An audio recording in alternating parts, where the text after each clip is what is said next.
Hello everyone, this is just a really quick video on the main types of SEC filings out there. I know guys have a lot of questions about it, and like I said last week, there are unscrupulous people, shorts, who will take advantage of your lack of knowledge what a certain filing is to scare you out of shares, or on the opposite side, get you to buy it. So I'm just going to do this real quick video on the main ones we look at.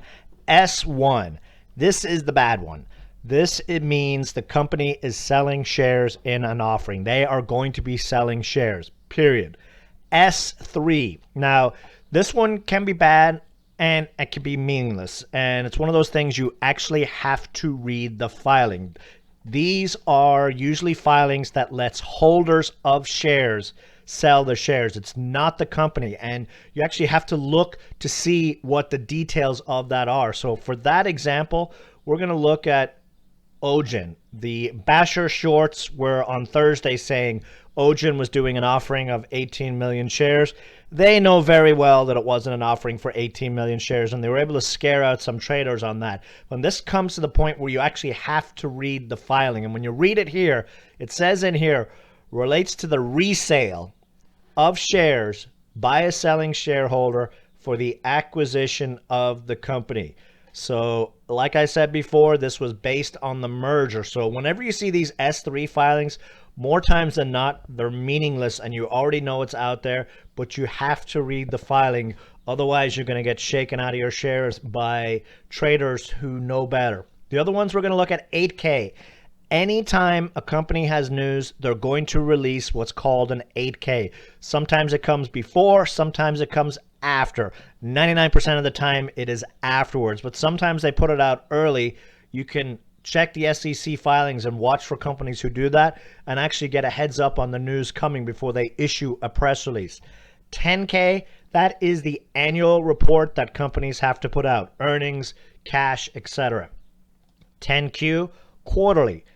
Every quarter they have to release their earnings. Simple as that. The last two things, these are the main ones we look at. 13D, this is those filings that tell you how much a large shareholder owns in a stock. If they have filings, if they own more than 5%, they have to file this. Now, on Friday, the SEC said that they're actually going to get rid of this. So this is probably going to go away as a way to find large holders in stocks in a few months, because the SEC is going to make it where they don't have to report it. Now, the last one we're going to look at is Form 4. Now, you will oftentimes see guys posting on Twitter and social media that, oh my goodness, insiders are loading up on this stock, when they actually know that they're not. This is another case of you have to read the filing. So here is a filing for, doesn't really matter, ONTX, filing for them recently. And right here, you have to go down and look at what they actually are. A means acquired, i.e. buy. D means disposed. You'll see it over here.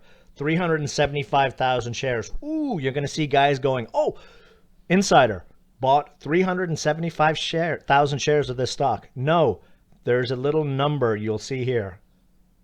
Stock rights. Many times, a lot of these Form 4s are shareholders getting options or getting rights down the road. It's not really an insider buy. So that is the quick and dirty on SEC filings.